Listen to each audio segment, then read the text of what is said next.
craftsmen coming through, you know, woodworkers and different guys, and we'd sit around the round table in the back and talk story in the morning about what was going on, you know, solving all the world's problems, the local problems. We're on live here now. Okay. So I'll have you guys introduce yourselves. Oh. Where's the recorder? We are Jerix. I'm Pacho. Hui! Ho'ola Aina. Hello everybody. Yes sir. Welcome to Hui Ho'ola Aina. We're doing a live tonight. I got two special gentlemen here at the table. And we got a gentleman from Maui, Kula Maui, correct? Mm-hmm. Kula Maui, he's a farmer, he's an artist, he's an advocate for assembly, right? Yes. Common law, God's law. Yeah, and for us as people to actually learn how to have some effect on our world instead of just depending on people that we think are taking care of us, do it for us, you know. We need to do it for ourselves and, like you say, community effort. So first of all, let's go ahead and give yourself an introduction here of who you are, where you're from, what you do, and what you like talking about, and what's the goal, and where we at. Well, my name's Lloyd Buell, and I'm originally from Ohio. The history of where I got from, how I got from there to Maui is a long story that will just suffice to say that I pursued my woodworking career and my creative energies through California and to finally Maui through Japan, which is where I went before I came to Maui. And I farm and have been a woodworker all my life. I've learned to carve Buddhas in Japan and build houses in Japan, build houses with Japanese people, and which is what I went over to do. Wow. Learn how to do the stuff. Tea houses fascinated me. Wow. Because I grew up around, you know, coffee shops. There's a little hole in the wall and you go in and get coffee. But here's this elaborate building for tea, you know, just to have serve tea, and plus my dad liked the job. So I wanted to know what do you need this huge, big, beautiful, you know, fantastic. Yeah. So that attracted me in Japan. Then I found out about the Japanese woodwork, which, you know, the hand woodworking tools. And at that time we were moving into more machine stuff and we didn't actually do a lot. So that has always fascinated me, architecture, woodworking, and how to put things together, especially wood, in an aesthetic way. I've made furniture. I mean, most of the furniture in my house I've made. And over the years, I've built houses here and there. Yeah, boats. My dad and I started out building boats, you know. That's So you reside in Maui, in Kula Maui. yeah, actually, up Ulupaku. Ulapaku. Oh, my friend is from there, you know, Japanese, you know. His name is Masuda. Uh-huh. They had a farm, I think they had orchids, you know. He's a little farther towards Kula. I'm all way out there. Yeah. I heard him say that word before though. Yeah, we have a lot of good, yeah. I might know who he is. What kind of flowers? I think they had maybe, I don't know if it was anthuriums or orchids. Anthuriums are popular, especially with the Japanese. Yeah. And orchids. Well, he worked with me at Kahala as a bellman. You know, his brother's a school teacher. They also lived there when I was there. But yeah, good family. I mean, I never met his parents, but I hear they're hard workers.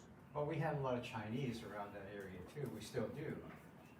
And Chinese are definitely hard workers. And so we have another person here at the table, and it's I call him Uncle Ricky. Uncle Ricky, go ahead, give yourself an introduction. How you guys connected? Hello, Ricky, back home in Hilo. I met Lloyd in Maui when I first moved back there about 20-something years ago, Lloyd. Yeah. Oh, at least that, yeah. And And before Paia had a light, traffic light. that was even farther back in Paia, maybe 30 years. In Paia, when you were Really? there. And I Wow, was- we all had now. Well, let's see, that would put us back to, yeah. Back when It's we been a could- while, yeah, the time slips by. The Maui brothers, that the whole keeper was, and then he went to the windsurfing hassles. So and you that. were there when windsurfing really started to grow. Was at his peak, I think, when I went. And then it You weren't started. there when it was just getting going, when they were still doing experimental. No, they were fighting, yeah. They already figured all that out. Oh, I. So you guys met over in Maui. Yeah, long time ago. Yeah, we met in the town of Paia. So I understand that, there's a meeting for you guys tomorrow that, drawn some people to the Big Island.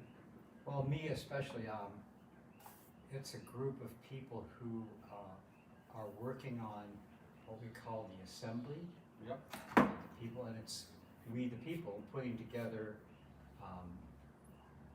an understanding of what's going on in our government and perhaps being able to affect some meaningful change in the direction that we're, we think maybe this would be a better way to do things, or maybe a thing we shouldn't be doing, which we've had situations come up where we're finding our elected leaders doing things that we're really not that interested in them doing, would rather them not. So then how to affect that when obviously we only have 3 minutes here and there to talk, and even then they can go, well, we don't have time today, or they'll, anyway.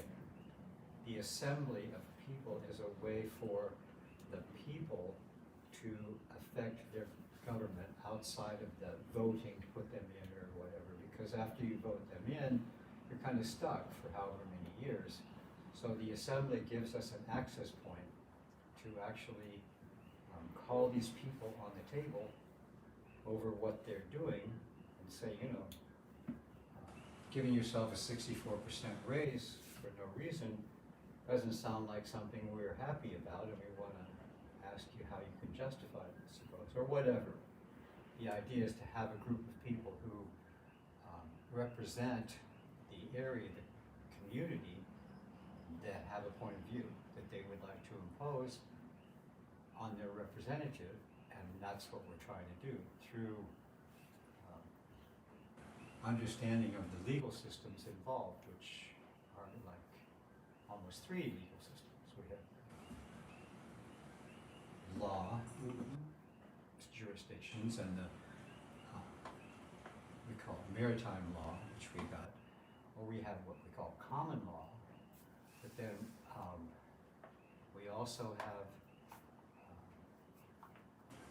aspects of our own constitutional law that give us an avenue of inroad into our government outside of the political process, outside of voting and stuff. So that's what I'm working with, and we have meetings periodically through the year and discuss these things. And this time is a year later when we're coming together again, personally, because we meet a lot of times on the computer. This assembly, how much people do you think, is in this group of people that's coming? Well, that's part of the problem. In the beginning, when we first had this COVID emergency, we had all kinds of people who were interested in being a part of the assembly, for whatever thing they wanted to do. COVID was one thing, but as time went along, because there are certain kind of ways of dealing in groups, like a group of people who are unrelated but interested, and to have a political discussion instead of having infighting where people just, you're a Republican, I'm a Democrat, blah blah blah. So we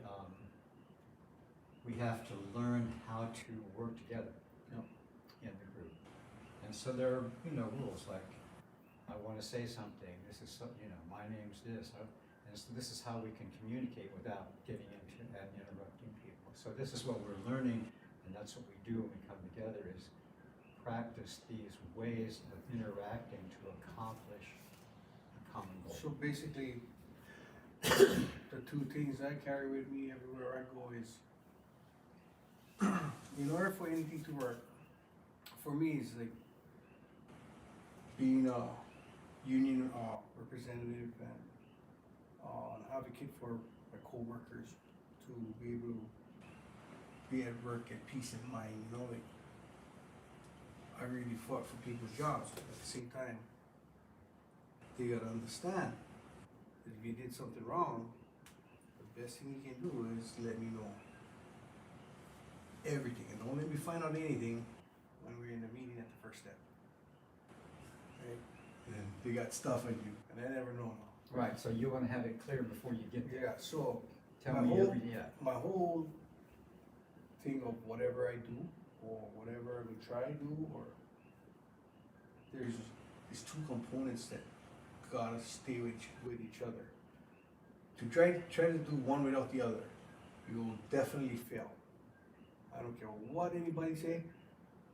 I know in my lifetime, when I seen that happen, so these two components that I carry myself with, it's called communication and transparency. One without the other, Yeah, you're not gonna make it. and the transparency can't be fake. Should not be fake.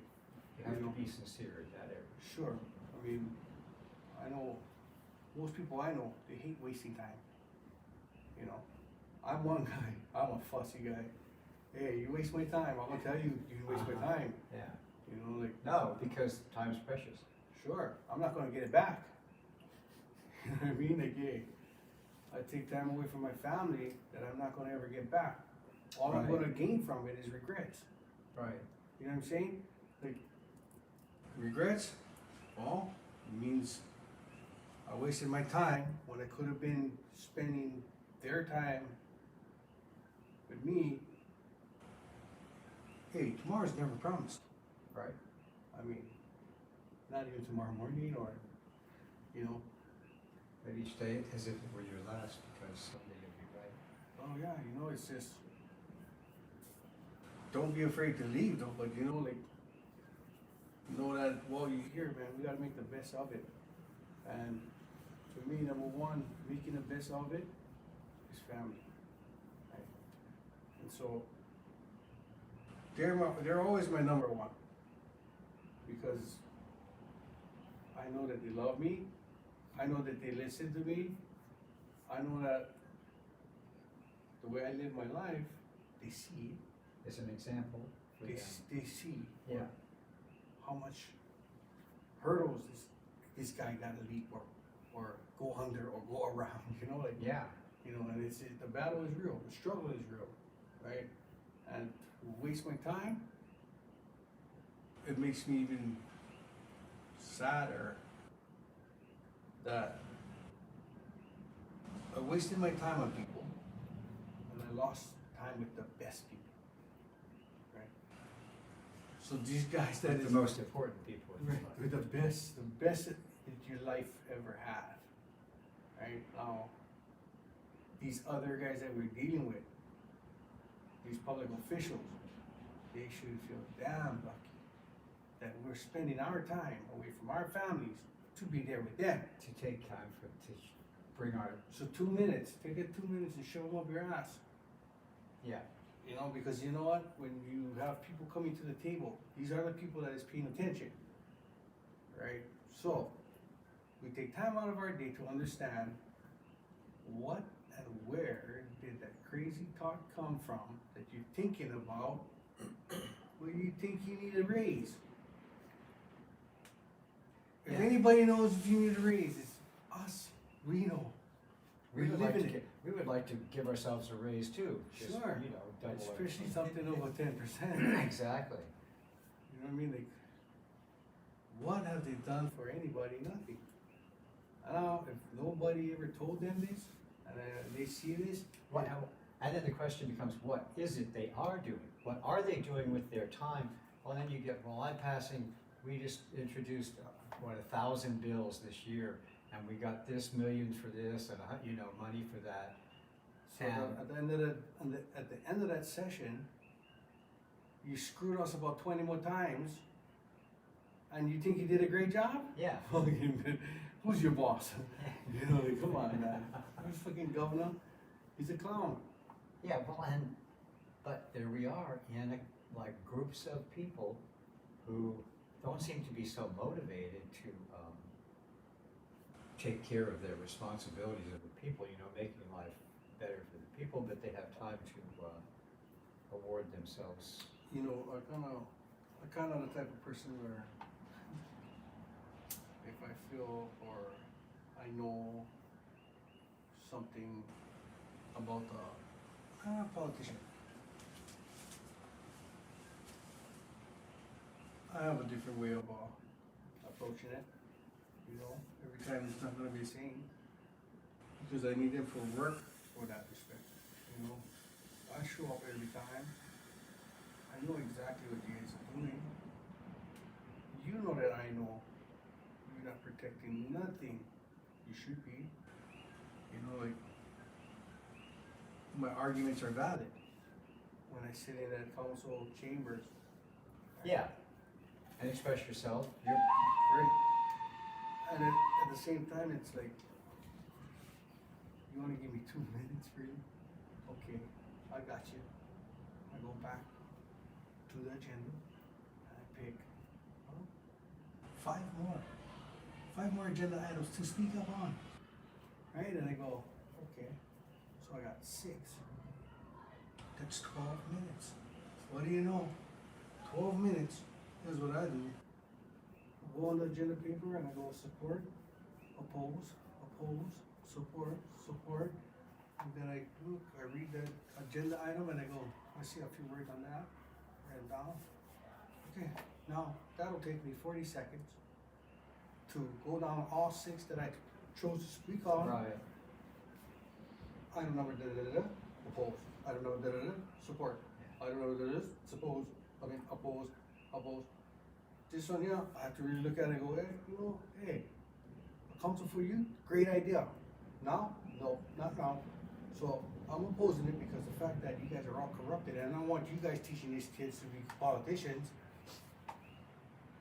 Great idea, Yeah, but you're not the teacher. no. That's I go, da-da-da-da, okay, 11 minutes and 30 seconds left to rip you guys on, you assholes, let's go. You know, like, that's real. My friends go, holy shit, that's crazy.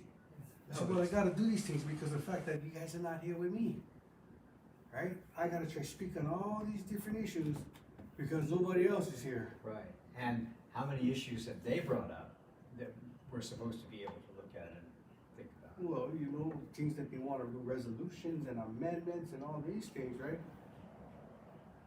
Really, there's no traction for the things that they wanna bring to the table, right? Or to even add to charter, you know, like, you listen to these things and you gotta go, damn. You know, I know I'm not the sharpest tool in the shit, but I'm pretty fucking sharp, you know, like, or not the brightest light, but I know I got a long ass wick. Like, the thing's gonna be burning a long time, you know what I mean? Like, yeah. Uh-huh. The truth is though, these politicians should be fucking stoked when they see people like us showing up. To talk to the people that they're supposedly serving. This is the only set of ears you got in front of you. Yeah, Ring my bell. Make me understand why you wanna do that. Convince me to support that thought. I'm not here for bash anybody, but if it doesn't make sense, it doesn't make sense, and I wanna tell you. and to be able to have that time with that person to get, to them get your attention and you get theirs. And, yeah, I mean, how many people do they have to deal with, and isn't that what they're supposed to be doing? Well, you know, they've been doing these Zooms and remote and all this stuff, right? Well, that kind of put them, they thought it put them in a better position, right? Because now they gotta deal with us. Right. And it became so bad that, you know, when time for pay attention to an item on the planning commission, the moment I go to speak and give my testimony on Zoom, you know, next thing you know, technical difficulties, and you get disconnected. They went there, you know, that is what, Tricks. that's their agenda, right? Stop everybody and we tell them get COVID, cannot come in person. Perfect, now let's bring what what got denied in the last 2 weeks of February 2020, right? Whatever got denied up to that moment, we'll just bring it back and rubber stamp it, which is what they did. Yeah, without even having to consider it. We're dealing with a new mayor at the time, right?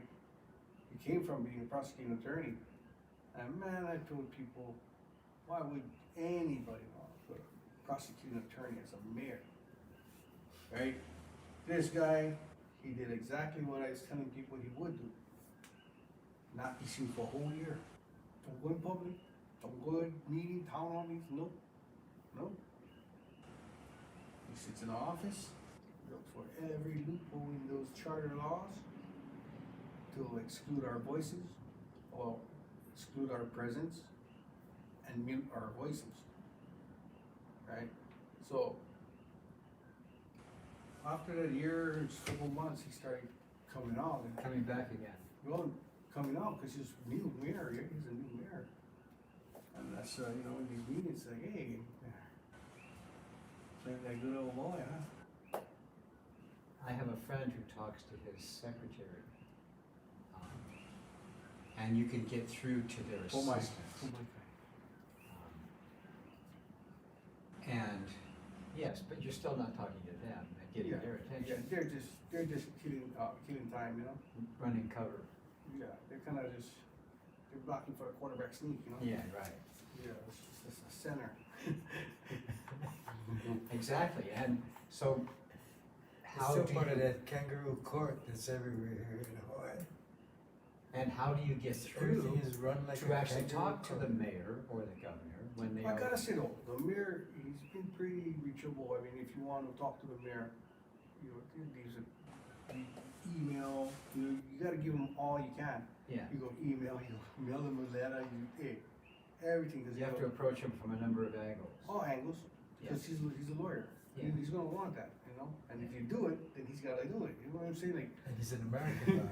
you know what I mean? Yeah, like this. So, like I was saying earlier, the best thing we can do is play their game Uh-huh, with their rules. An American lawyer that knows his law is in occupation, is committing war crimes in another man's nation and country. yes. Yo, he knows well. Yeah. They know. They're not stupid. They're paying attention. They're paying attention. Well, they know about all that, and their job is to, of course, Hey, who's the best hider? yeah, Hey, you wanna do this or the old school way, ollie oxen free? They wanna know what side they coming from. yeah. But our mayor, we've been pretty good about it. They're dirty. Well, I remember some of when they were having the issue, I'm not sure about the women home birth, Oh, and the women actually wanted to testify, et Midwife. cetera. the midwives, yeah. Yeah, and They're against midwife. they kept cutting them off. Americans. That's what they do. It's like, instead of actually listening to these people who have taken their time to come down there and express So their. what people don't understand too, yeah, it was the concern everywhere, right? They trying to take away the midwives. and Right. All that stuff. Midwife. Well, people here in Hawaii, Imagine they're trying to you guys make just that gotta illegal. remember this. All these statutes that they What a create during government. their legislative sessions, it's not for us.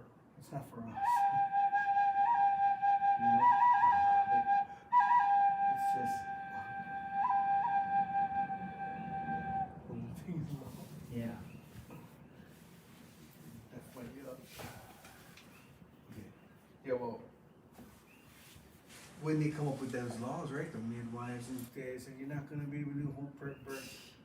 Well, here in Hawaii, and it's for everybody. It's not just for Hawaiians.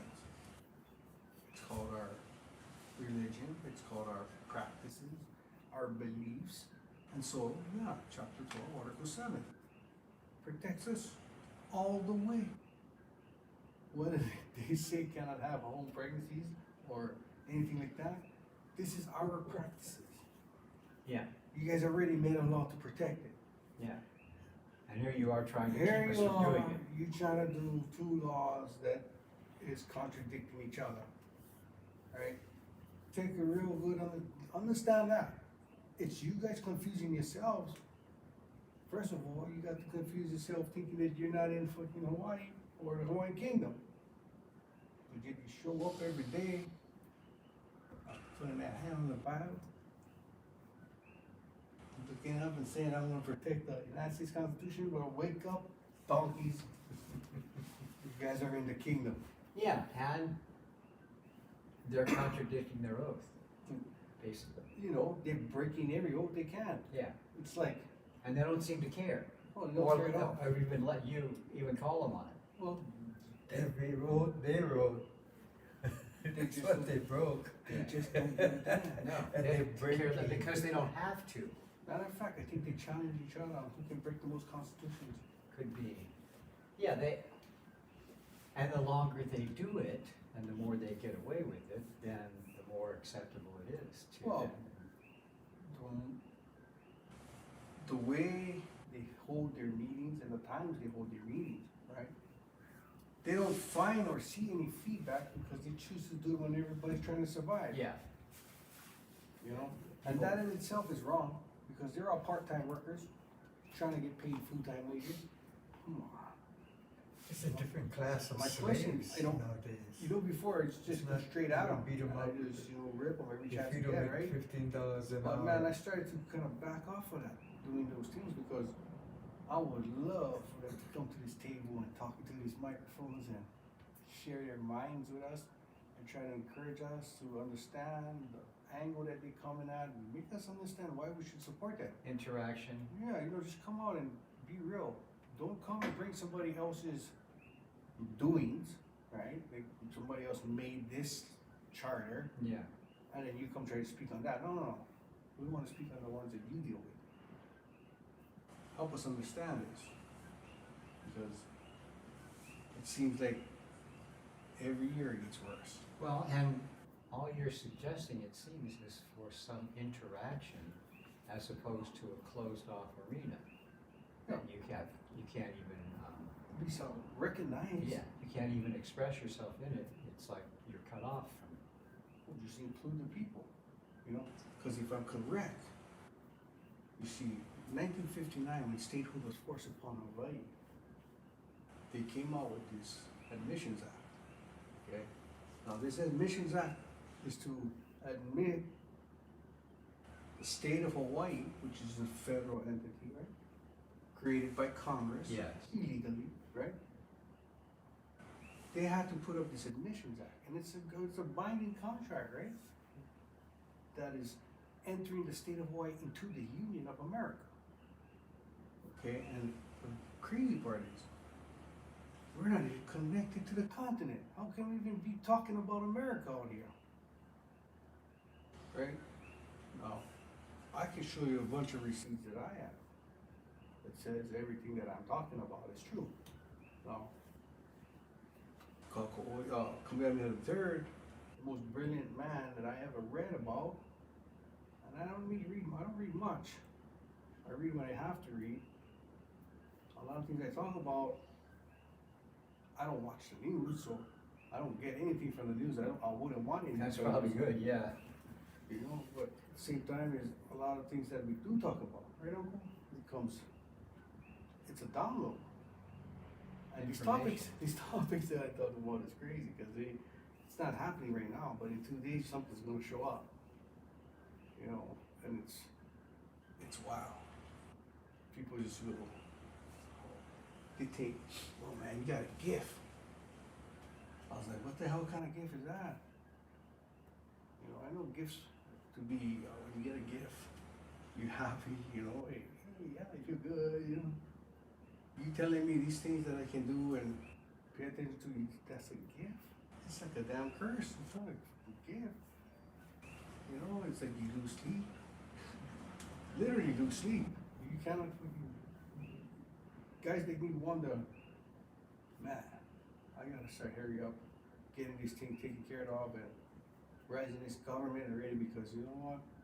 I don't know when my last day on earth gonna be, but my kids doesn't look good for them or their friends. Yeah, The future does not look good for them. no. Here in Hawaii. Well, If and I- yeah, and the mainland is certainly not any better. Well, it's just truth, right? Just say the truth. How does it look here in Hawaii in the future? What do you see? Do you see great things? No. Of course not. Is it safe for the kids? Could be safe. It could be safe, but I don't know the values that How there's such a safe would it be? dichotomy in the population. You have all of these really wealthy, Well, I think a lot of these numbers that they say they get from the census, right? It's all made up. It's for us to think that they have this much information. They don't. They really don't. but the younger generation that we're talking about is not going to be able to put themselves in that economic class so easily. Well, they're not going to even know where to start. Yeah, that's what I mean. So, you have that issue of the future. How are these people going to fit in? This is what culture is all about. Sharing the knowledge of how to fit into your society in a meaningful way is a thing we're supposed to be teaching younger people as they grow up. And that's essential because, like we're talking about, it's the community that can do something about their own environment, whereas you depend on other people outside of the environment, like people in Washington, they're saying we should do this and that over there. We talk about that, the centralized government. How would those people know what we really need here in this moment? So you have that issue of how do we expect the young people to be able to deal with the reality that we're already in, not to mention it's not looking like it's going to improve economically for that. That's what I'm saying. And in Japan, what I noticed was women and men would sometimes not have children because of the circumstances of what you're introducing these people into in terms of how easy is it for you to make a living and live a good life? Is that possible with how things are coming? Are they going to be able, and at what level, can you move into this society? Because it's pretty, we have a lot of people with a lot of money, but we have an awful lot of people who are not skilled to make whatever amount of money to live in this incredibly expensive reality. Yeah. Which it definitely is. It takes a lot of money, and that's the same thing in other places where the people are, but other cultures sometimes don't have children. Not everybody has 3 or 4. They have kids, but then some people, well, we don't need to have kids. So they're limiting the growth of the population or the future to deal with the situation they see is coming, which is already there. It's like things that many people and not much space. Right. Things are just And so you don't want to have closing in a on bunch of kids. You don't have 20 kids or in a 20-story apartment or whatever in the city. So that for me is a consideration. How are we able to help these people growing up fit into a world that is predominantly outside their price range? Well, I think the answer for that is, and maybe you guys wanna go in on this deal. I figure, because the kids nowadays, they don't go outside and they don't put their hands in the dirt, so they cannot feel the earth, they cannot feel Mother Nature, they don't know the difference between right and wrong. They don't know, they don't have the ability to think what could happen. Like for us, we grew up tough love, you get lickings, right? Tell you, hey, lickings is a big part of life, and everybody should get some every so often. Yeah, and there are different kinds of lickings too. We're talking. Hey, whatever, pull the ear, slap in the back of the head, whatever. You trap with the the books in your pants. Your parents find out you have a book in your pants. Things that hurt instruct. Yeah, That's the statement. You know, and we had my growing up days, man. You know how get guava stick. Hey, two together guava stick. That thing is straight as whip. All of that has disappeared from the general regimen Well, of of raising course. children. Well, parents just got guilty. They feel guilty. That's what I think. You know, from not being there all the time with the kids because they're so busy trying to work and provide for their families, right? And so the one thing that they can turn to, right, is feeling bad. Right? So you feel bad. Next thing you know, they act out. You want to lick them because you're not there. Right. You know what I'm saying? So most parents feel bad about it. This is my motto on what I right, think. yeah. And it makes sense. How do you see it? You know, like, I just think it's the everyday life of reporting to work so that you can make the payments on your mortgage or your electric bill so your kids don't go in the dark. You put clothes on their back, you put food on the table, you know, but Which is a lot you just don't have the time to give them to instruction. give them, make them leaders, you know? And so they feel bad. And when times come to You think, correct, how we keep saying make them leaders? Not everybody is meant to lead. No. We should make our children think and thinkers. should they follow? You know, aware of not just in To the materialistic realm, but again we talk about laws, you know, the ancient Kanawai laws of Pretation and those other invaders who came here. Yeah. Well, you know, Kanawai Hikapu, yeah. 2 words, Hikapu, to use the modern university Kanakawa, and to put it in ready. IHIAE and Kapu, or Tapu. I can't remember the Maoris. We always end up talking about this in the medicine surgery. Sometimes I go to the sweats and we talk. And how far back again we go in the history of these islands. I guess it's a place of coming to sincerity between people instead of something more superficial that happens quite often in interactions that I think that's the difference between the kind of conversations you and I have and the kind of conversations you have just casually with someone at the checkout counter or whatever. You know, you're not talking about anything in any depth. So it's discussing the usual odds and things of life. It's a different kind of discussion and connection. When we're talking about a particular issue and thinking about what we think of the consequences of what it is, etc., that's different than just having a conversation about how are you today and what's happening. But also that you know that conversation has evolved. Like both of us in our age, you know, I've always, from when I first met you in Korea, I know, wow, this, you know, again, you know, just like before, I've always, here in the Big Island, right, there was a part in time in the late 60s and 70s, on the corner side it was known as the Primo Wars, where the construction guys would go buy Primo beer cheap, go get the Hawaiians all drunk, and then the Hawaiian brothers would go beat up hippies. And me and a couple of others, we protected hippies.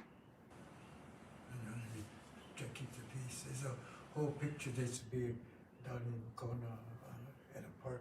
We're all sitting on the roof, everybody around, the cops, everything, the guys all drunk, like beat up hippies. It's called the Primo Wars. Primo Wars. Primo Wars. Well, you Yeah, know, this- you know, saying earlier, I never went to history class, American history class in high school. I think I went total, it was 4 years in high school, probably 4 times, right? That's every year, the first day of attendance. Uh-huh. Here, this is the only day coming, you know, and so. I The was- fact that you got away with that without having the guys come and say, look, what do you mean, why are you missing school? Well, we had understanding teachers back then, right? Yeah. And they had cars that started to rust and, you know, I was like, hey, I can body work that rust there for you. They were more flexible in their way of dealing with their students. Yeah, well, I think it was, because they had a relationship with the students. Relationship is what we were talking about before. That's what we really have here, is a relationship from one to the other. An understanding, right? Communication. Yeah, to say what you want, do what you say. And to maybe help each other see, maybe from a different or a similar angle, what we're looking at, and validity or the invalidity of it, Yeah. basically. Well, you know, just to everything on the table. So, like I told people that came to this table in the past, this table, I'm trying to keep this table with this beautiful Hawaiian flag behind the right background here. We're trying to keep this right here, the common ground, where everybody can bring their thoughts and their ideas to this table, and we'll find a way to include it. But the goal is to move forward together. About issues that are relevant to Yeah, where you we know. are, not just wasting time talking about funny stuff, but Yeah, you know, like, this is what's going on. And the real thing is this. If people, you just don't know by now, that we've been illegally occupied for the last 130 years. And nothing really have gone our way in 130 years. Something is definitely wrong with the picture.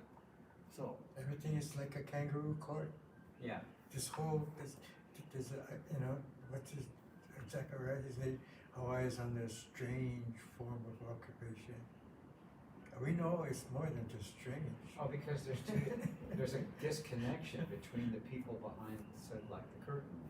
You know, they're in charge and they're doing all these things, but we haven't found a way to penetrate into that inner side to have some, you know, say in what's going on.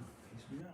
it's real Bottom simple. line, it's a military outpost for a war-making country on this planet that's destroying and polluting everywhere they go, This and is put what up they a do. military base.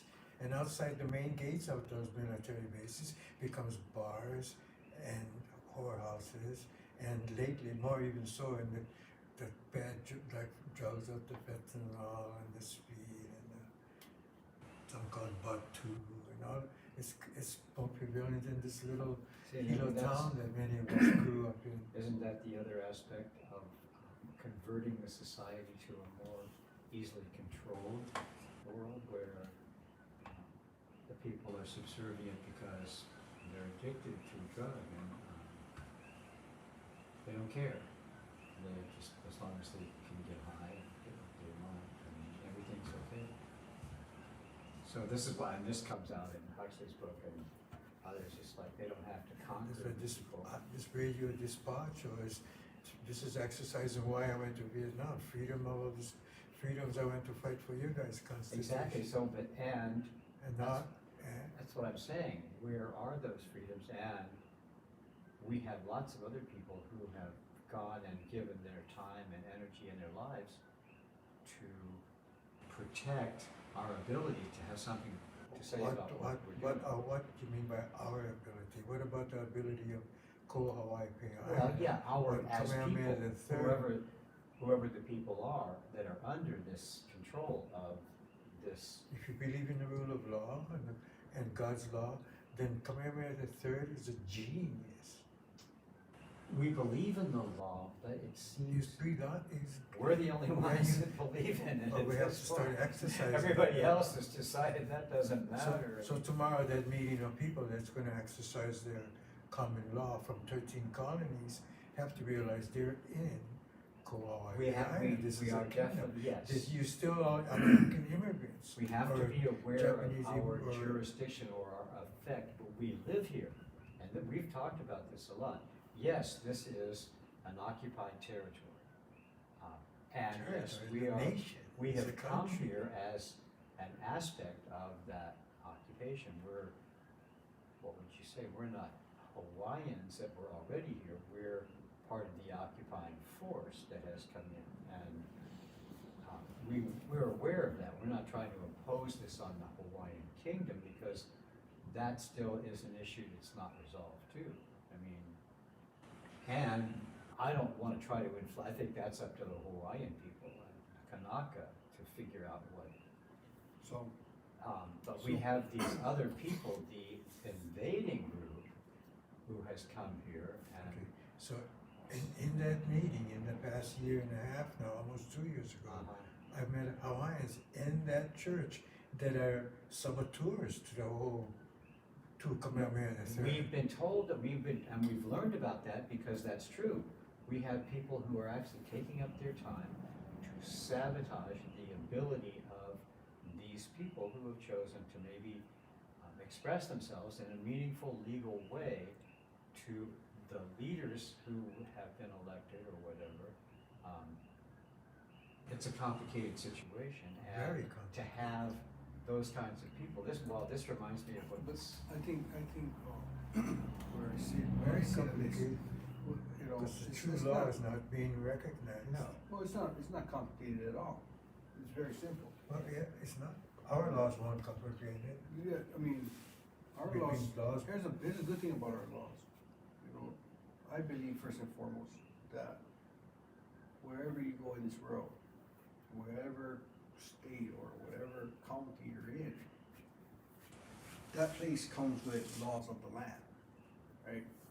And I think understanding that, I kinda go to Colorado and just do as I please.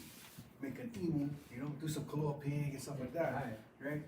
I cannot do that because maybe their law of their land says that's totally illegal. When you're in Rome, do what Rome must do. But that's, Where do laws come from? Let's Look, that's so- settle that. so the part of our We talk country, about laws. right, our country called the Kingdom of Hawaiian Islands.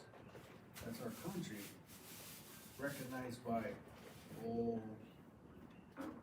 86, 87 countries around the world, you know, recognized as a sovereign country, friendly Back country. then, yeah, and we were the, they were the, We have 119, Browns we have came- 119 consulates. so racist, they wouldn't Across the recognize world. any other country. So, at one point, even America recognized us as that sovereign country, right? And then it took just 13 businessmen, The rest of the world, 13,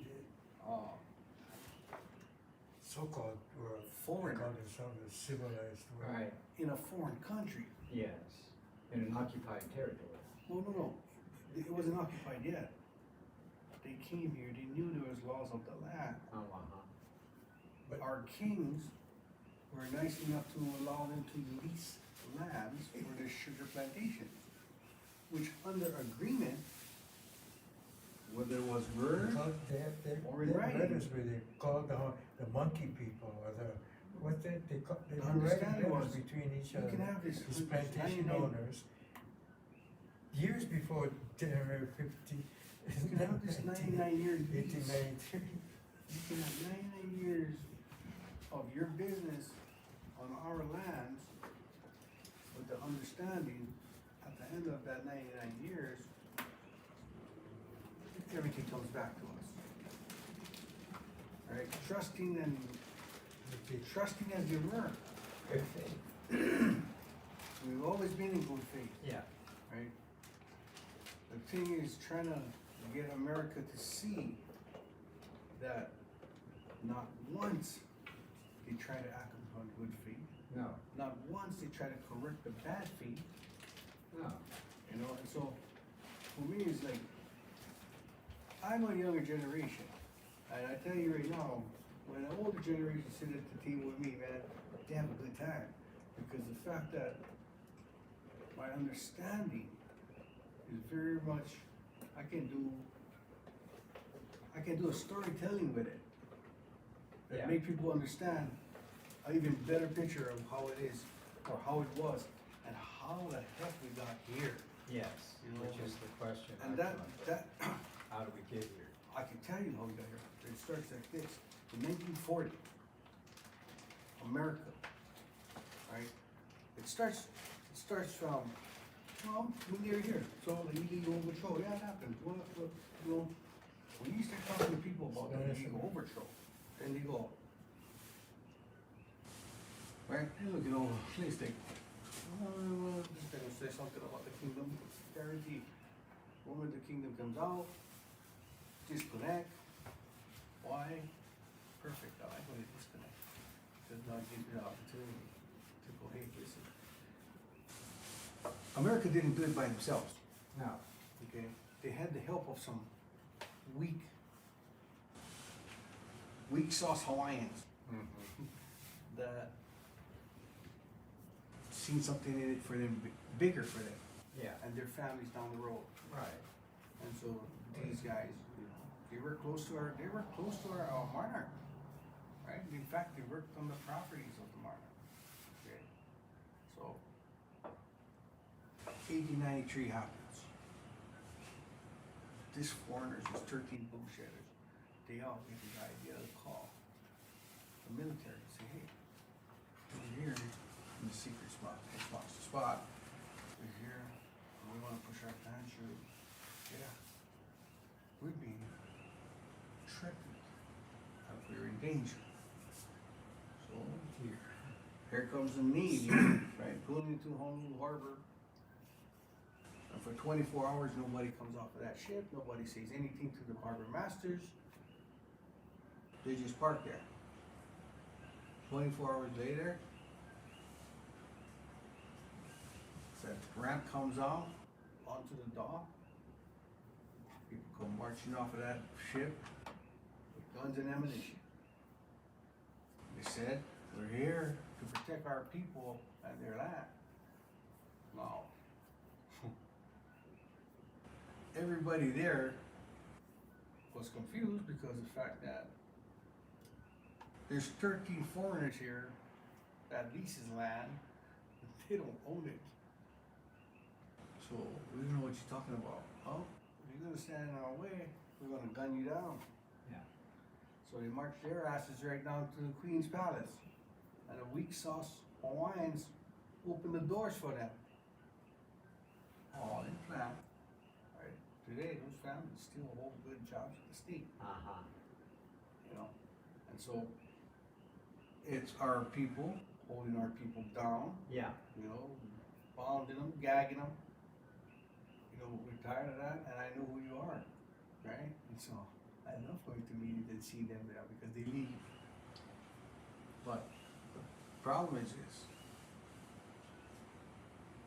people migrated here to Hawaii from all over the world. yeah, Philippines, understand. Hey, Portugal, Yeah. Spain, Thousands of years. right? Yeah. They Not migrate just- here. Filipinos, Japanese, Chinese. Asians. That's why we're known to be Some the mixed are plate. We're known to be mixed plates, Yeah, the next plate. right? We got all different nationalities in us, Guys with swords. but at the same time, you know, our king, when he wrote these things down on paper, he not once mentioned Native Hawaiians and this, and the Hawaiians only did Hawaiians and all of this. No, he included people of all ethnicity. So it was not like they're Just trying to one. ice out everybody. Right, They were so brilliant that they knew that this was going to be the place that people wanted to come and live because of our people. The hospitality, the respect, the malama, you know, the hula, You know, come here, The come here, hula. Mel. the hula girls, you know. yeah, A lot, and till today, don't get me wrong, there is people that literally think we live in grass shacks, you know. they do, yeah. Yeah, definitely they do, and it's okay. Know that this grass shack is like $1 million. Yeah. Easy, Then you you know. So you see one grass shack on Bayfront is me selling them. But the thing is, people came here, a lot of people, when they started coming here, see, so I have to say that it was about the early 19s, like 1917, 1916, 1917, 18, 1920. 1917, 18, and 1920. This is when they were making some moves, right? Why did they make the moves then? Well, it was between the 1900 and the 59, right? They had to make moves, right? Because why? The Germany War. This is where America started getting. Second World War. This is where America knew. They knew that the relationship with our monarchy, our kings and queens, if Hawaii needed help governing, well, Hawaii was looking at Japan to be that governing party. Why? Because They like the culture better. well, not the culture better, it's exactly like ours. They have culture, number one, right? They're very respectful, loyal, very honorable. Yes, they have that value Same system, nature. yes. To respect that nature. And not just in this, So it's but- core value, Yeah. family value. Deep core values, Right? nature. This is what our leaders, our monarch, they know because they live it. This is what it takes to make it a beautiful place to live. Yeah. Right? For one, you wasn't allowed to pull in our docks with a vessel and take your rifles off of there. When you came to Hawaii, that remains on your vessel, does not come off your vessel. If One do nautical so, mile, punishable by death. Right? Yeah. So, disarm your ships. Kamehameha III wrote down in the civil codes, 1 billion civil codes back for that time. Is real that when a foreign ship approached here, if you had weapons, you couldn't come 1 nautical mile, which is pretty much 3 land miles. You couldn't come to this country. You couldn't approach these islands with weapons. with weapons, no weapons. How do you- And if you look at the dates, well, you know, I think you could it's pull all up about there, but peacemakers. the idea was you couldn't get off your vessel with a weapon. With the weapon. Whatever you had remains in your vessel, right?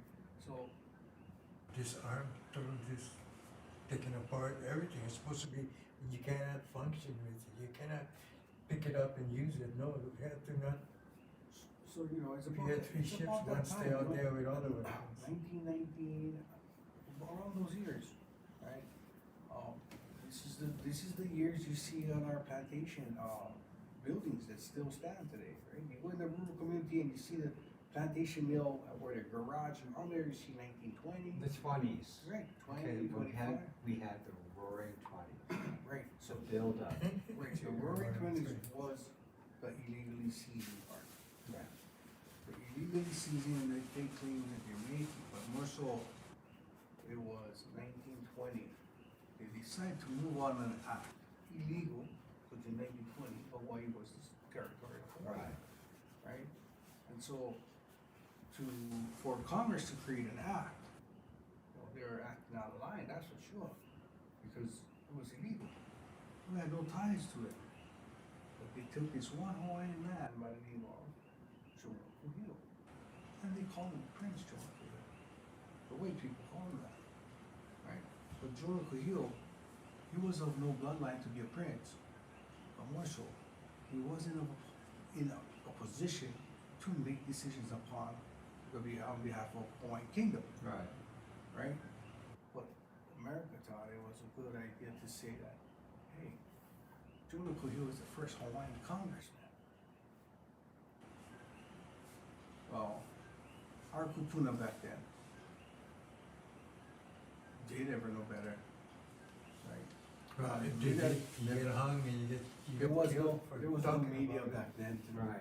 to show how they show on TV. To spread the information Or, around. you know, Yeah, more free. that pigeon was probably about 2 years, 3, maybe 10 years behind. By the time the pigeon brought the note, you know, it was really 10 years late, you know, like.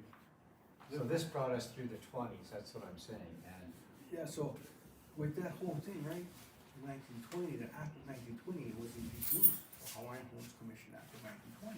Oh, the other act, the Jones Act for the shipping.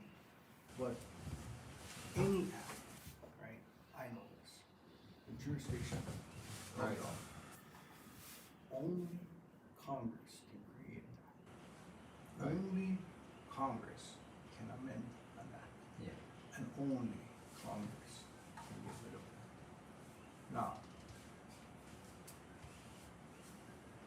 39 years later, from 1920, 1920, they introduced this act. 21, passed it. 22, they killed the prince, Jonah Kuhio.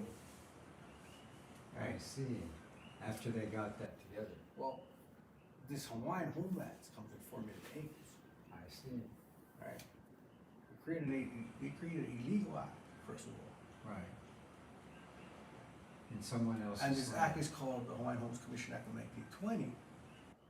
The Hawaiian Homes, right? So, off the top, people hear that and they're thinking, whoa, Jonah Kuhio protected our lands. No, Jonah Kuhio was just a sitting duck. It And was what he just- did is he screwed just- every freaking Hawaiian over. It was a pond. There's a pond that fucking created a big pond for his ponds to swim and die in, right? And they're still doing it. Of course, but here's the catcher. I do this deep dive, right, probably about a month ago, right, a month and a half ago, maybe at the most. And it's about understanding contracts, right? Being in a union, being at the negotiating table, knowing what the contracts are, knowing how to negotiate these things. I understand that language means everything in a contract. It means everything in a contract, so you must watch your words. Every word, yeah. You know, shall, should, all these little things, Yeah. you know, it's a big difference. One word can change that fucking thing up so badly, Yes. you know? And so, I understand that. The definitions to words, especially if created by America, needs to be taken into consideration by the Kanaka Maoli, that don't just claim you're this word if you don't know what this word means. Only because it sounds like it's you, doesn't mean it is you. Right? So when you say Native Hawaiian, let's talk about being Native Hawaiians. Right? How much people that I talk to, same color as me, look like me, believe this is their home, this is the best place in the world. They have Hawaiian, so they consider themselves Native Hawaiians. Right.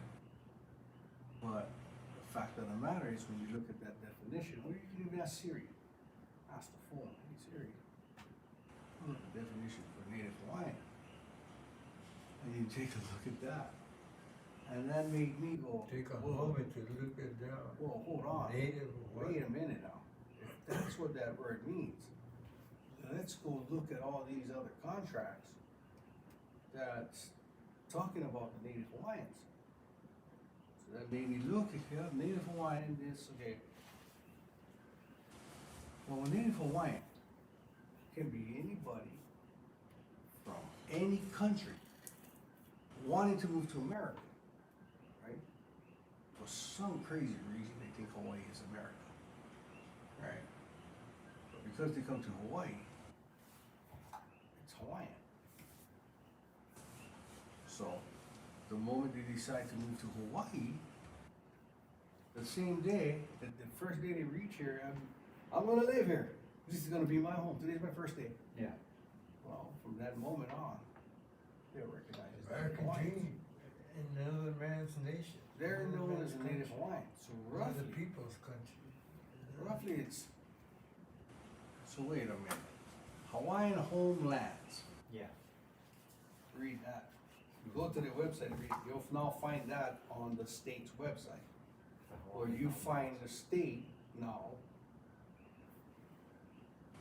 breaking laws, right? Because Their own laws, their own constitution, yeah. right? What I mean by that Their is own code when it's word to. there is a constitution that was written by our very own king, right? Raise your right hand. Hawaiian Kingdom Constitution. It even states that, and even in the United States Constitution, at the very beginning of this whole freaking bullshit, they try to make it seem like, you know, they're caring about this and that, and well, Native Hawaiian, once you find what that means, and then you look in this Hawaiian Homes Agreement stuff, and they're talking only about Native Hawaiians, right? That means Hawaiian homelands wasn't created for Hawaii. Right? So here's how it went down. Around those times, the 20s, 18s, and the 19s, these are the times where all this plantation bosses, right? They got friends from the continent that come down on the Lurleen and, you know, come to Hawaii and Yeah. go around, and when they go back, they'll take 25 Hawaiians with them. Men. They call them their laborers. You know them as slaves. Now, when they get back home, this first place that they took these first 25 Hawaiians, it's called Oregon, right? They go to Oregon, but they cannot let these dark Hawaiians live in the same community as that. So they take these Hawaiians and they put them on the riverbed. Okay. Over a time of like 30 years, you know how many visits they came to Hawaii and how much more 25 Hawaiians they took back with it? So over a matter of so much years, they look across the river and it's a village. It's a whole community. They start getting worried because that's their land across that river. And we better make some rules on that land. We're going to call that land over there Hawaiian homeland because it's for Hawaiians. Right? But in order to be a Hawaiian living on that land, you gotta be 50% Hawaiian. So they put a quantum on there. For the Hawaiian homeland. For a Hawaiian homeland. But you see, the native Hawaiian can be anybody. And that's why when you come to Hawaii, Kumukan Hawaii, the laws are all Hawaii, right? The Kanawai. It's called the Kanawai. That's the first laws for Hawaii. Kanawai. Laws are on people. Laws are on its people. And its waters. Yeah, it's already there. Right? Kanawai. These laws, I recommend people to read the Kingdom Laws, Kumukanawai, for those Kanakas, the Hawaiians that is so caught up and not knowing that what people call laws today is just statutes. Know that laws that was made before these statutes still comes before these statutes. Yeah. You cannot count it out because one goofball, called him senator or somebody like that, Mhm. decides to do a resolution and introduce this bill into introduce, adopt, create a bill. They call a law, we call statutes, right? They make people think that this is the law and this is what you gotta do. Yeah. But what about the laws before the ones they made? In the kingdom. They call their laws HRS, Hawaii Revised Statute.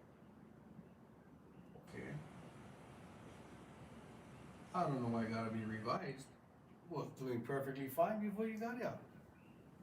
How do we know? Yeah. Cause you guys looked around, you seen how rich the waters was, you seen how rich our resources was, every resource that you can think of Yeah. that attract them here. They went crazy. Let's get thousands of acres to put sugar on it, or let's get thousands of acres to put macadamia nuts on it, or let's get thousands of acres to put pineapples. All these non-natives, non-native plants, and you know, let's bring it. That's a great idea. They got to do it. first of all, breaking laws. The law that we're here Right? before. Why is he breaking laws? Well, because they're working on this fake provisional government.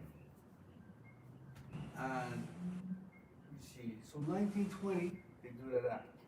39 years later, this governor, the government of America creates another federal entity here in Hawaii.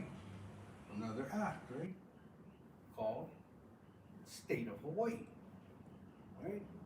Oh, kind of tricky, eh? Now it's become a state. It's going to become a state. Yeah, So it's a federal entity called the State of Hawaii. right. 39 years before they made that, they already created one in 1920, a federal entity called Hawaiian Homelands. Right? So you got 39 years later, this new entity, federal entity called the State of Hawaii. Why is that this brand new entity is governing the 39-year-old entity? I'll tell you something. If they had it the right way, where Hawaiian Homes governs the state of Hawaii, then the state of Hawaii would be in a building with an office. That's about it. Right? It could have worked. You guys could have been remained here. You guys can remain here, not being noticed as an occupying force. Just come. Okay, you guys wanna? It's been ignored. It's been ignored, but nobody questioned it. Right? 39-year-old entity being governed by a brand new entity. It's like you working for me 40 years, and I hire this new guy. This new guy comes in, and he goes, "Hey, Lloyd, I'm gonna be your supervisor. You need to teach me everything you know with working here the last 40 years. And I'm your boss. Yeah, And I'm gonna tell you that I'm gonna own this business yeah. And make all that the you know calls. everything about, Yeah, right? So, how come it's like that? Right? Nobody said anything. well, of course, time went by and people didn't think about that aspect. of the Well, period. 1959, they forced it. Maybe purposefully. Well, it was planned, right? Jordan Cleo, he knew about it. He was probably gonna come back and tell everybody, watch out, this is what's about to happen. But before he could do that, they had to kill him so that he won't let that out of the bag. So, 1959. Before 1959 though, you got all these people migrating to Hawaii, right? The Right, Indian up to that migrants. point, for sure. You know, all these migrations come in Yeah, to work on the plantations, right? And they're good at it, yeah. because they did it back home. Talking The Jap- weather's just like home. Talking about Chinese Well, Japanese, and right? Japanese, yeah. And so they come here, and they go, this is like home, right? They work hard, they do what they're supposed to do. Well, 1940 rolls up. And America goes, puts all these Japanese in encampments. Second World War. And they tell these Japanese men, and only the Japanese men, you guys need to enlist in America's army. Oh, no, thank you. We'll just go back to the plantation and go to work. It's not an option. If you don't go, you will not see your families again. So as honorable as these Japanese are, you see, during the German War and stuff like that, America was allies with Japan, Yeah, right?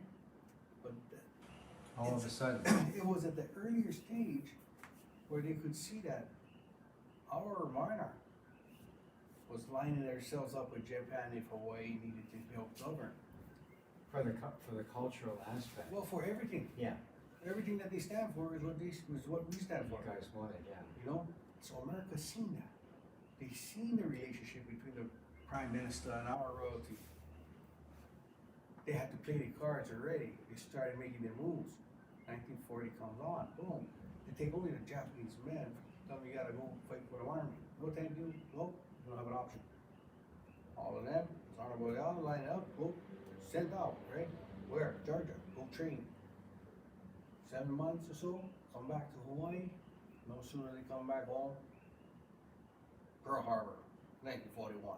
Yeah. December 7th, my birthday. What you talking? My auntie born on that day. My mom's sister born on that day. And I'm born on On the 2nd of January or no, December. December 7th, 7th. Pearl Harbor Day. My auntie's born on that day. And we know how the Japanese got tricked into Pearl Harbor. Well, here's the thing. America, that was their plan. They had set up this war. Yeah, they needed the war. They wanted the war. Well,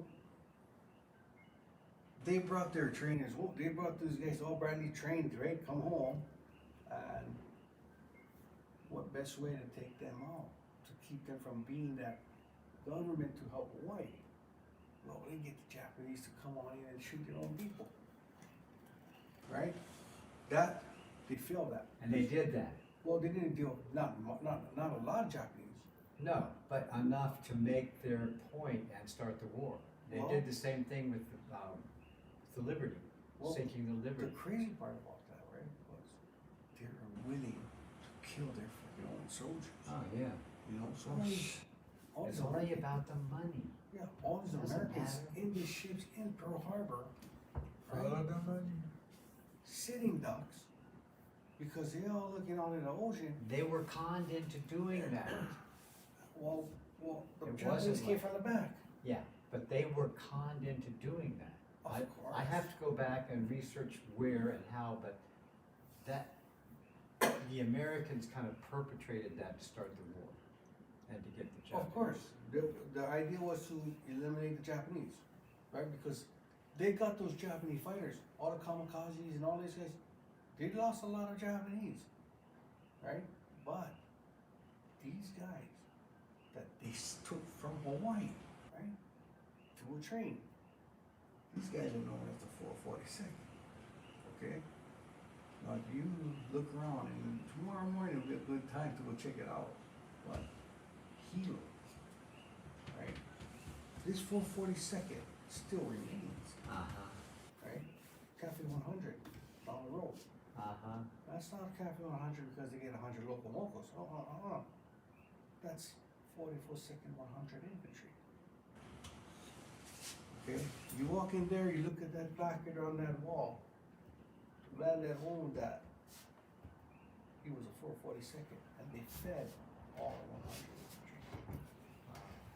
Okay, now, 1944, the war's over, That's about why they're going in 44. right? War's over in Honolulu, Yeah. okay? Japanese are happy, because now they get to go home with their families, the ones that survive, right? Well, not before they get the next.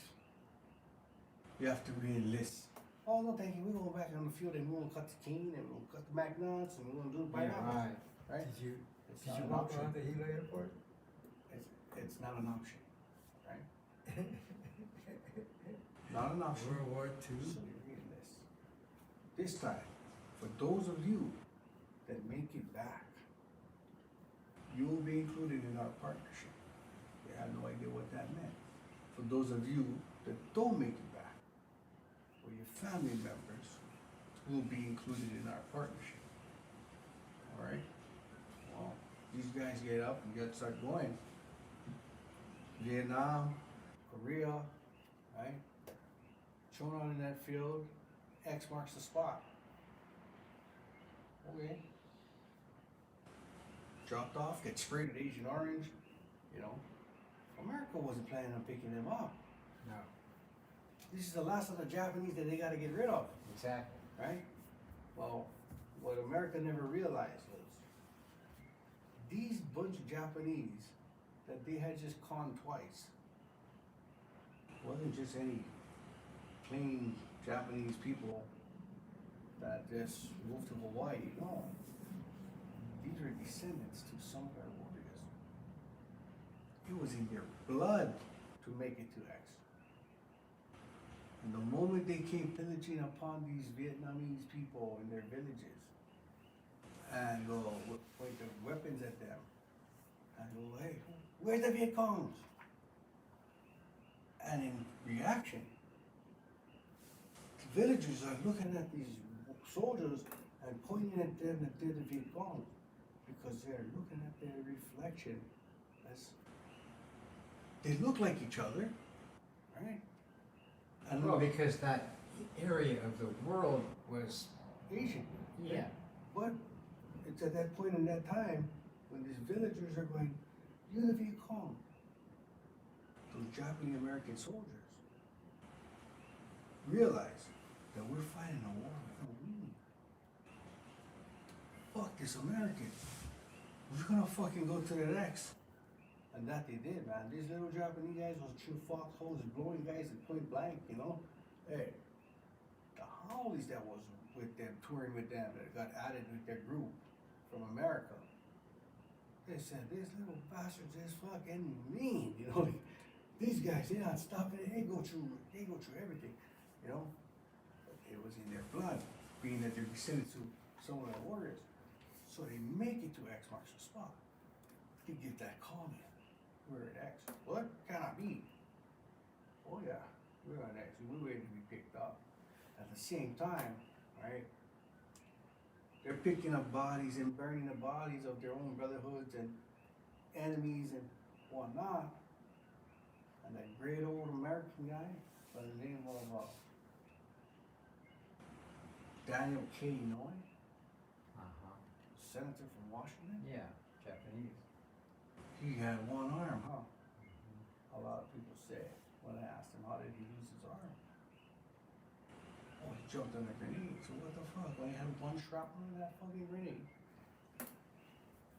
Let's talk about the real story about Daniel K. Inouye. Right?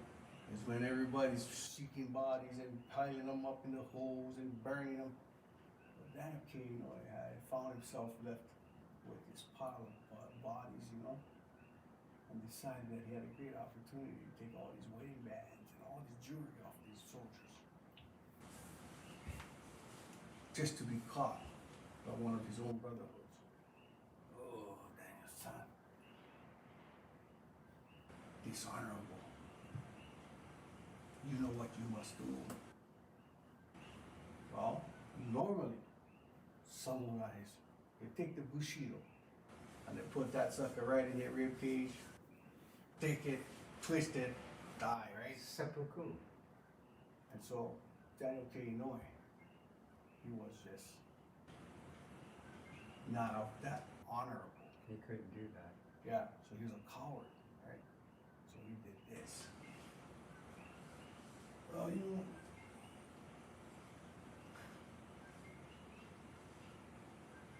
with the second nod, that arm came right off. That's how Daniel K. Inouye lost his arm. And that's shitty to know that he was also the guy that led us to the gallows. Along with fucking a little other white men and Mooney Abercrombie. Right? You know, these guys, they all act as if these guys were fucking special and righteous. So, they come back from the war. 1959 happens. Forced state of upon Hawaii. Well, a partnership goes into play.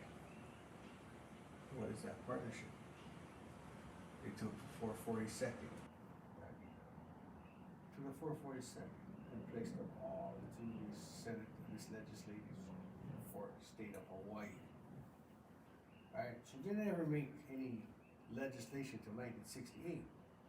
Because you got all these Japanese in training in partnership to take Hawaii. And it's all right now, this year, this past legislation, Lorraine Inouye, Senator for Hilo, She is responsible for stealing a federal entity called Department of Hawaiian Homelands. Huh. Her husband and brother-in-law, they are the wholesalers for agriculture. Right? So like, I farm tropical flowers.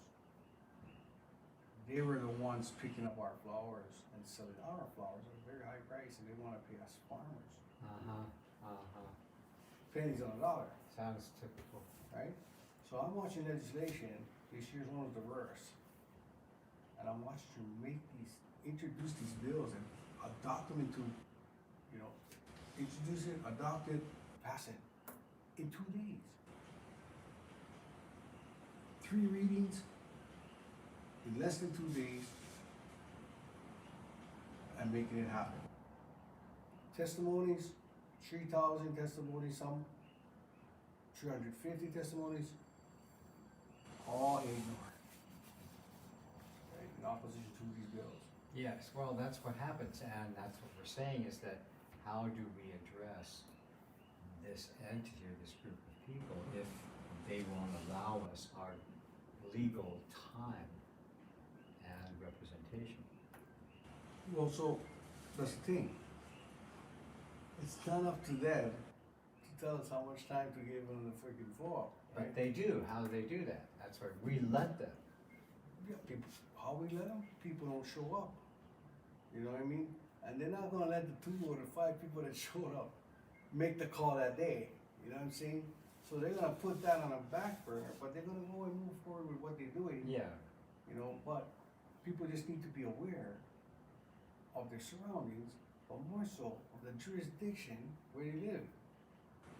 Right? So if it's an illegal occupation, like I asked court counsel to give it a definition for illegal. for illegal, yes. If I was to tell them, hey, let's talk about this illegal occupation, they're not gonna give you the time of day. No, So you gotta kind of reel them in. even just talking occupation. Oh, yeah. That this is a Right. state, but, Right, so next time you're in a meeting over there in Maui, yeah, you gotta ask them, court counsel, can you please, clear some things up for us? I'm gonna be touching on something that you guys are talking about, if this goes through, this is illegal, and this is illegal, and yeah. can you get a definition on illegal? Let them beat them, let them give you the answer to that. Yeah, the definition of Does legal. that go for everybody in this room? Oh, yes. Illegal is illegal. You can't get away from it. Sure, you give me your word? Somehow, they get around their own law. Sure. That's what we're talking about Of here. course. It's like, You see even them. you and I know this is, in accordance with the legal aspect of what we're doing. Yeah. But, they just go, we're not gonna worry about that. Well, you see, why it's so easy here in Hawaii Yeah, for them to do it and get away with it. Because the first thing they did when America came here in '59, it was from before '59, it was the provisional government that did it for them. So right, what they did was, when they got to Hawaii, they took out our banking system and they took out our courtrooms. they essentially took over. Well, you take away the banking system, and Yeah. you take away the courtrooms, Yeah. and you just took away everything that gave you the right to Insight, be part of yeah. this country, Yeah. to be this person, So they attacked our banking and Yeah. our jurisdiction. At the same time, if people would just know, right, and just understand those words, unlawful, Right, illegally asserting law in a different country, yes. this is what, that's really what it means, but people don't know that parts of what needs to know. And so I say, find with their own laws. How are you gonna do that? Well, let's go to the first contract that got the state of Hawaii to be the state of Hawaii. Right, And that's called the Admission Act. Now, when you print that off, I printed up this twice in the same week. maybe 5, 6 days apart. I bring it up, 1959 Admissions Act. Now, if we can catch them someplace that is, I'm Oh. listening. if we can catch them in a position, this should be the best position to have them in. Right? It's a contract. And if you breach the contract, then that contract is null and void. You know what I'm saying? If you can null and void a contract, that means they now no longer have that agreement that sticks them here in their, how they set up things. They set up that contract, now they're breaching the contract, let's get them to be held accountable for that contract. You know what I'm saying? Now, 5 days later, reprint it up. Because why? They're claiming that they amend that act of 1959, the Admissions Act, right? And then they changed, the Hawaiian Homes Commission Act was amended. Hawaiian Homes Commission Act amended with the Admissions Act. So 6 days later, when I reprinted that, State of Hawaii Admissions Act, it came with 23 different papers on the top of it. It was like they just finalized what they called amending it, right? So I was questioning the fact that, I was saying, we have to catch them with their own laws. Then this Admissions Act would be the first one that they would. Why? Because it's an agreement, a binding agreement that's made with Hawaii for the state of Hawaii to be admitted into the Americas, right? This is the first contract that keeps Hawaii, the state of Hawaii here in Hawaii. That admitted the Kingdom of Hawaii to the, No, the state of Hawaii, uh-huh, which is a federal entity created by Congress. I see. So the indoctrination that came with all of that, right, is when people ask us, natives here, where you from? Where you live? And everybody says the state of Hawaii. Well, the state of Hawaii is not where you're from, and the state of Hawaii is not where you live. You live in the Hawaiian Kingdom. Yes. But the indoctrination makes them It's not a automatic- state, Yeah, it's not. We're not a state of Hawaii. No. That's America. yeah, Right? So that is a federal entity. yeah. And everything that's created off of that entity becomes a state entity. Okay? Now, the Admissions Act, this is something that holds a lot of traction because they needed an Admissions Act, To bring Hawaii, in. the state of Hawaii here to the Hawaiian Kingdom, What year was that? 1959, for statehood. Right? But when you look, and they say, It was a fraudulent act. so now they say, State recently now, that they had amended the Hawaiian Homes Act of 1920. How can you do that? Congress is supposed to do it. Right? Who did it? Oh, our state legislature. Oh, yeah. Well, you're breaking the law. Because you don't have jurisdiction to even touch an act. Only Congress can create, amend, and get rid of. Now, they claim that they had amended that act. The But they Hawaiian didn't, Homes. but they didn't create it. So they claim that Hawaiian Homes now fall under the Admissions Act, right? Well, they cannot amend the act. They do not have the jurisdiction to do it. Okay? So they create all these other entities off of the state. Entities like DLNR, BLNR, right? Department of Land Education, Management, yeah, Department of Transportation, Right. Department of this, Department of that. all these departments. So I'm saying, when it comes down to jurisdiction, you gotta know that the county mayor, he holds a lot more weight than the freaking governor, let me tell you. Why? County government is stronger than the state. Why? Well, they're created in the 1800s. state was created just the other year, 1959. They didn't make legislation till 1968, and then it wasn't until 1978 where DLNR created Department of Land and Natural Resources, Right. giving the Kuleana at the Concon to manage our land and natural resources, not own. It was made clear in the Constitution. Manage, not own. It said that.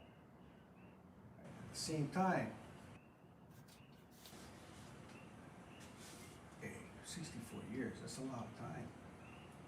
You know, 60, well, 55 years or so, right? Because 59 makes it about 64 years that state of Hawaii's been here. What they're calling the state of Hawaii. Yeah, well, America calls their Yeah. state Hawaii, right? So, we're the 50th state, right? We were supposed to be the 49th. Alaska was supposed to be the 50th. But because Hawaii and America didn't have any treaty, they went to take what they had a treaty for first, which was Alaska. Okay? For statehood, we're still not supposed to be a state. We're supposed to be under international law. Right? So much corruption and all this crazy stuff. People gotta understand that Hawaiian homelands also stated in the Constitution of Hawaii. The governor for the state of Hawaii cannot and shall not appoint chair/director or the commissioners to Hawaiian homelands.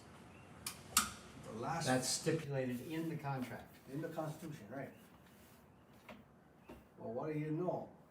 They try to twist this thing around, right? And act as if it's the governor who does that job. In the past, yeah, it was the governors. The governors of the territory of Hawaii, those that were under the kingdom laws. Not the governor of the state of Hawaii, and that's why it was specifically said, the governor for the state of Hawaii cannot and shall not. Okay, so now, they go ahead, the last 4 governors or so, they've been appointing these guys to these positions, right? Department of Hawaiian Homelands, they get to pick the guys. No. It used to be the 4 governors. Hawaii Island, Oahu, Maui, and Kauai. These 4 governors, that's the governors that picked those people, the commissioners, and the state of Hawaii, the moment they took over, now the kuleana of picking those people for that board was supposed to be Kanaka Maoli. But they just hide it in their legislation. They continue to just ignore people and go forward with what they want to go forward with. With their people they want. Yeah, and so it's known in Hawaii that nobody owns the land, right? You might have bought what you think is the land, but know that you only bought an interest in the land, a 1/3 interest in the land. This book right here, that's the book with the only clear titles in Hawaii. So on 26th, the BLNR meeting, we got to listen to it. The first thing on the agenda, Department of Conveyance, putting them on notice. BLNR, state of Hawaii is going to default. On what? 90,000 land titles. All the lands that they're claiming is theirs does not have a clear title. Right? So now you see family members whose names are in these books coming forward. And we're gonna put them on their lands the right way. No Hawaiian homelands, no government. So now the idea is to get these guys on their lands and to hope that you can have maybe about 1,000,000 acres of these people, Kanakamaole, whose name sits on these titles, and they were given it to them by the king or Tonahiki, the king's next son, right? It's here, all in 1800s. They have books. So when I got this book held to me, No Return Address, Yep. right? I'm like, holy smoke, this thing is showing up on my desk. I'm like, but that's, what am I gonna do? I know what I'm gonna do with this. I'm gonna get to all these corrupted politicians and where they live. And you'll be great, you blow your mind, you see what happened. I wanna get straight on the Hawaiian homelands had no right to establish. At that time, the government had no. 1920, yeah. They had no right, no jurisdiction. No ties to Hawaii. Absolutely. There was a forced, right? Whether it was by bully tactics, fear tactics, it was Like the all comes with denomination. And- A crime called high treason. What year was that? The 1920. Which makes sense, because like I say, the economy at that time was still like, but then it exploded through the 20s Sure. until it hit the great, 30s. and, Yeah. which was, Mid-30s to early 40s, right? Because they had to create war in order to boost the to economy. make the money, yeah, You know, so. get the money. Yeah, and so, you know, I use this conversation with my mom all the time. And she tells me she sees me on this video and stuff like that, and you're still fighting for people. And it always comes down to, Mama, how to stop. Yeah. I no, gotta we make can't. up for what you guys never do. You know, not that I try to take it out on her, but, you know, just paint a good picture for her. But what they have done here is had this Hawaiian homelands established for so long 39 years before. that it looks like it's a perfectly legal situation. It looks like it belongs, well, being Looks like governed it's by- good for, it's like for the Hawaiian people. Looked like it was protected for the Hawaiian, right? But then again, now you take into consideration the definition of Native Hawaiian. You see, that took me probably about 2 weeks to find that thing. You know, because it was on all different riverbanks. Once I found the first clue, and you start looking on all these other riverbanks, and you start hearing about the Aloha Spirit. We got the Aloha Spirit here in Canada. We got the Aloha Spirit here in Oregon, you know? If you hear that they got the Aloha Spirit, look deeper, because you'll find there was families, Hawaiian families living on those riverbanks. So what is part of the issue is the definition of the native Hawaii. Like you could say a Native American, but even then, some of those people don't like that particular designation either. Well, of course, you were indigenous, right? Yeah. But America tries to put these things in words to where at the end it goes to them. You know what I mean? Like, and why is it that we gotta go to their law? Why? Because they got Well, yeah, because there wasn't a war between the United States and Hawaii to say that the United States won the war and therefore has rights to take over this territory. That did not that's happen. why it's an illegal occupation. Exactly, Yeah, because Well, once more they, so there was no there was no treaties war. and there was no treaty of annexation. right, You know, You know, the only treaty you're gonna find is on the statue in front of McKinney High School. They say that's a treaty, but it's just a statue. Only one yeah, piece well, of see, paper. this is where we run into problems because they determine whether or not this word is gonna mean this or that word is gonna mean that Jay? for their own benefit. Yeah, but that's why it's important to let them know, Define the term. not only define the term, but follow the law of the land. Since you're here, That's the challenge. well, it shouldn't be a challenge because they already acknowledged it by making HRSs, Hawaiian Revised Statute. Those revised statutes are all coming off of the Hawaiian Kingdom laws. Now, if you find a law that they make, a statute that they make, an HRS that they make, that has no law about that law, Revised, this is a revised statute. Right. Did they make the statute? Where does the statute? where is the law that they're revising? Right? That's the thing. There isn't any. And if there isn't any, then that's fraud. Right? But Back catch to them, 1890. you gotta catch them in the In their own reality. in the admissions So- act. When you break a contract, a binding agreement, Yes. it's breach. Or if you are fraudulent in your, Well, if you breach a presentation, contract, whether you change, amend it, not doing it the right way, because it's an act. yes, it's a contract. Congress never amended that. No. They claim that the legislation did, but they do not have the jurisdiction to do that. No legislation to begin with. So you can't change the legislation that you didn't have the right to do. Right, well, wasn't until '68 when they could start doing legislation. So it's 9 years that they're here, called the state of Hawaii, but not able to make any legislation. Because They're training on the Japanese. they established the state of Hawaii with no authority either. Of course, So both of those were null and void right, contractually. absolutely. Yeah, But- because that's right. The best thing you can do is just look at the act that they created, right?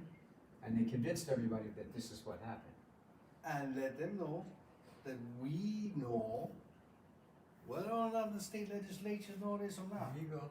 we know that they didn't have any grounds to where they could amend that act. So being that that act was tempted to be changed by the state, it's now null and voided. The Admissions Act is no longer an Admissions Act because now you breached the contract. You no longer have that contract. It's time to pick up and move. You know what I'm saying? Like, who goes breach a contract and get away with it? Nobody. And still gets the contract to be functional. Yeah, you can't do that. Of course. You've invalidated it. Well, didn't we come up with the same thing with the pharmaceutical industry? Right. You know, like, this. You could say that this is the law and this is not valid, and they go, how many people you got, buddy, and what are you gonna do about it? No, yeah, Good you know, luck. and it's what I mean, showing up, Yeah, holding space. That's what I do. You know, whether it's just me in the room or me and Uncle Ricky here, you know, they sit in the room, listen to these politicians, you know, fill each other up with their lives and pats on the backs and good jobs and let's get a raise and all this good stuff. No, now check this out. Out of all of that, they breached the contract, right? When I look into this Admissions Act, which apparently they claim they have also amend, because when I look, it's missing. the amendment. No, not only the amendment it's missing, it's missing the whole Article 1, Section 1. It's like reading a novel from chapter 2. You could even call it the rule of law. You know what I'm saying? So when you look at that, Article 1, Section 1, it's titled Political Power. Okay? Section 2. No, Article 1, Section 1. Oh, Section 1. Yeah. Article 1, Section 1 is called Political Power. And it's just a paragraph like this. A little paragraph that says the political power belongs to the people, by the people, for the people. So they amended that and they took it out. They took it out. They took it out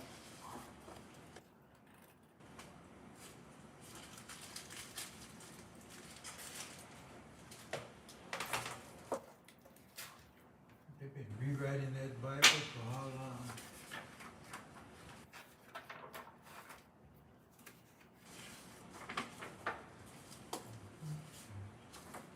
So this is a point of legal reality. Oh, Blah, blah, blah. You have to have the contract if you expect to say it's valid and be able to say, here it is, but you can see it's either, right or it's not.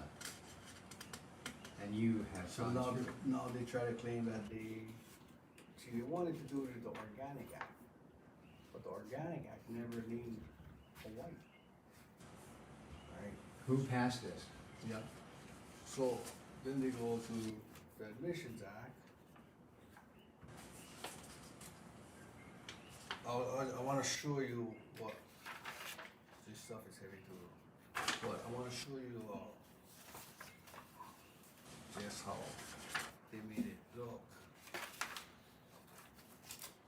They definitely pay these guys a lot of money to be able to clearly think their way through and make it Well, look and be the way they want it to. they was gonna just hire any fucking Jack in a Box or Cracker Jack Box doctor or No, somebody. they've got the Okay. hardcores.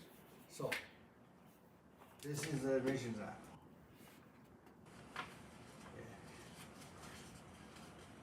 If you look, this is the second one I printed out in a week, okay? It comes now with all these 20-something extra papers on top for the first one that I printed out, Wow. okay? They added those? Yeah, you got all this? I feel like this thing's supposed to be here. So you go, okay, fucking, That's what these guys do all day, sit around and dream up this stuff. yeah, but did you think a Portuguese Hawaiian guy like me would have find it? The last guy. I can imagine that. Really? Okay, so, look how much papers get, my goodness, and then they tell you they fucking go green, you know? I don't know how much green they go, but all I know is they're not worried about how much fucking trees they cut it out for these papers. Well, we have a governor now, but I don't know if he's gonna be, Oh, no, you can't trust this guy. no, he's gonna be worse than our last governor. No, he's not gonna, he is. So, and this is the other thing, we're all aware of the fact that the voting system is continuously questionable, if not downright. We can, we can only go so far, it's questionable because nobody could argue with that at this point, it's not, so. So Right. we're not really electing people who are in the community, we're just putting up with the. So, I reasons. had to print out, I shouldn't have stated it yet, but I had to print out the original, right? The original 59 Admissions Act, where it showed Article 1, Section 1. That's Article 1, Section 1, that is not in this one here. I see. So now, if you don't have that, in an Admissions Act, so people can read that and say, we hold the power, then they'll never know that the people hold the power. You know what I mean? Take it out of there, so then they don't know. Yes, so, but this is what you're calling the Admissions Act. That's the original printout, before amending. The one you see with the Article 1, Section 1, Yes, and this right here. I see. So then they just said this is what we're enacting. Well, this, yeah, this one here, this is what's supposed to have, right? Article 1, Section 1, this is what the Attorney General opinions are. Read that thing, that's bullshit. I'm talking about By the freaking Senate and lands. House of Representatives of the United States of America and Congress assembled that, subject to the provisions of this act and upon issuance of the proclamation required by Section 7C of this act, The state of Hawaii is hereby declared to be a state of the United States of America. It is declared admitted into the union of an equal footing and on an equal footing with other states in all respects whatever, and the Constitution formed pursuant to the provisions of the Act of the Territorial Legislation of Hawaii entitled, an act to provide for a constitutional convention, the adoption of a state constitution, and the appropriating money therefore.